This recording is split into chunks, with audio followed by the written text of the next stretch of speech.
नमस्कार। पहली खबर न्यूज में आप सभी का स्वागत है। कृपया पहली खबर न्यूज देखने के लिए चैनल को लाइक और सब्सक्राइब अवश्य करें।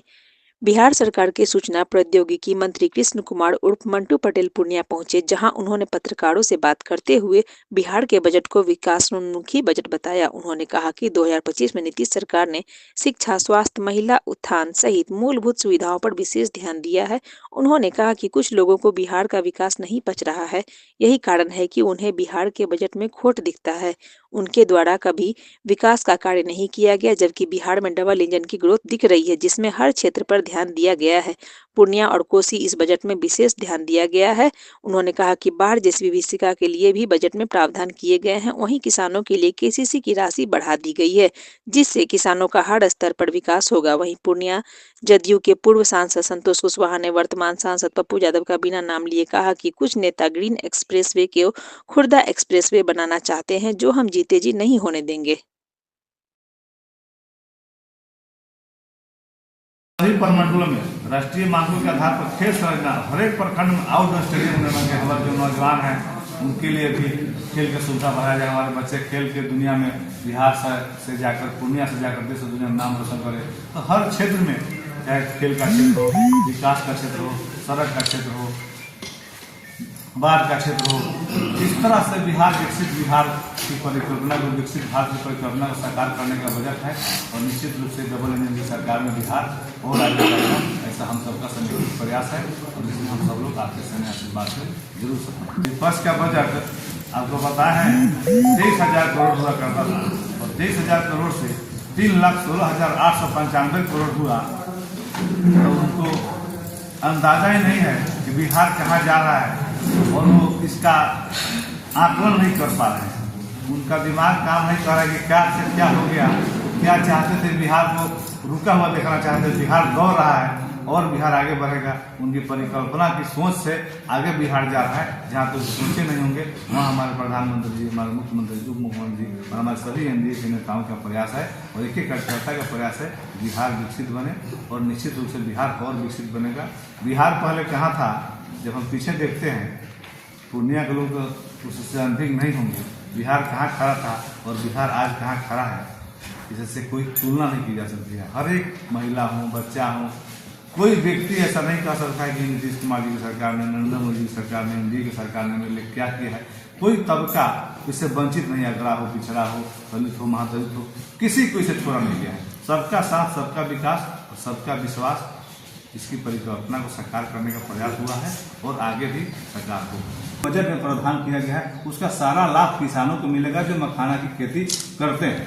हमारे पहले के जो सांसद रहे हैं, इनको हम बराबर रोड के लिए जो कुछ रोड निकला है मुख्यमंत्री से मिलकर, परिवहन से मिलकर करते रहे। और जो सारी जो भी योजनाएं हैं, एनडीए सरकार की उपलब्धियां है जो पाइपलाइन में दिखाई दे रही है, उनका उसमें कोई योगदान नहीं है। जो हुआ है एनडीए सरकार ने की है, प्रयास किया जाएगा।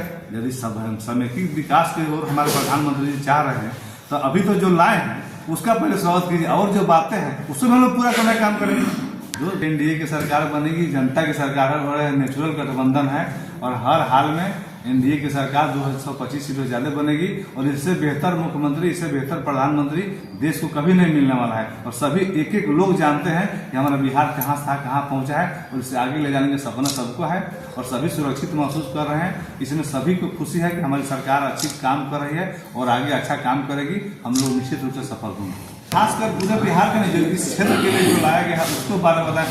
पूरा 3,16,000 करोड़ जो योजना है उसमें बहुत सारी चीज है। उसका हम लोग बात करेंगे तो हम लोग दिन भर कृषि करेंगे तभी बातें समाप्त नहीं होगी।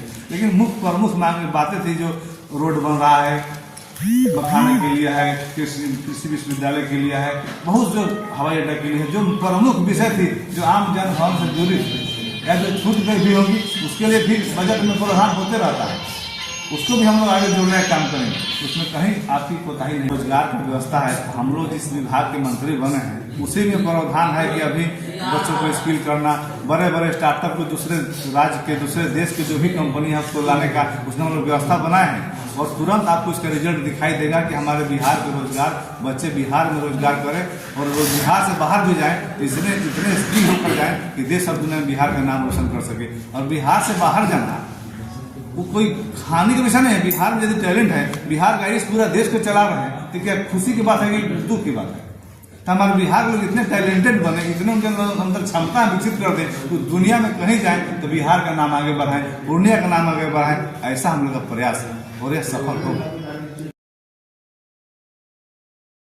हम लोग 2020 से माननीय सांसद दिनेश चंद्र यादव जी और हम लोग लग के निरंतर देश के सड़क परिवहन मंत्री आदरणीय नितिन गडकरी जी से लगातार संवाद कर जो Patna Purnia greenfield access road आज स्वीकृत हुआ है, इसका निर्माण अभी होना है, जिसका अभी जमीन अधिग्रहण होकर निर्माण होना है। हम लोग 2020 से लगे और 2023 में इसकी डीपीआर की स्वीकृति मिली थी, डीपीआर का टेंडर निकला था और कुछ तकनीकी बाधाएं आने के कारण यह स्थगित हो गई थी। स्थगित क्या, उसको शिथिल हो गया था। लेकिन फिर से जब बिहार में एनडीए की सरकार बनी और प्रधानमंत्री जी ने इसको हरी झंडी दी और केंद्र सरकार इस पे राशि की घोषणा की और अभी जमीन अधिग्रहण का काम चल रहा है।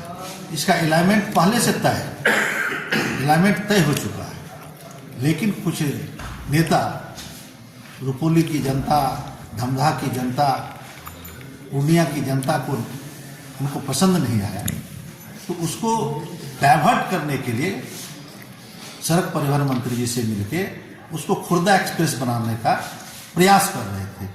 और हम लोगों के जीते जी तो संभव ही नहीं है कि कोई इस एलिमेंट को डाइवर्ट करा देगा। मरते दम तक ये होने नहीं देंगे हम लोग, और ये एलिमेंट तय है, इसी एलिमेंट पे काम होगा।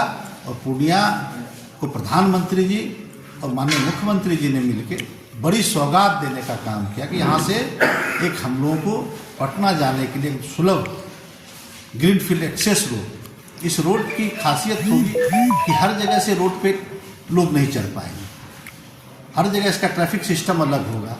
तो यहाँ से आप पटना की दूरी 3 घंटे 3.5 घंटे में आप तय कर पाएंगे। ये बड़ा ही हम लोग की उपलब्धि का विषय है दुनिया के लोगों के लिए। इसके लिए हम जितनी प्रशंसा करें आदरणीय प्रधानमंत्री जी का और राज्य सरकार का, वो कम है।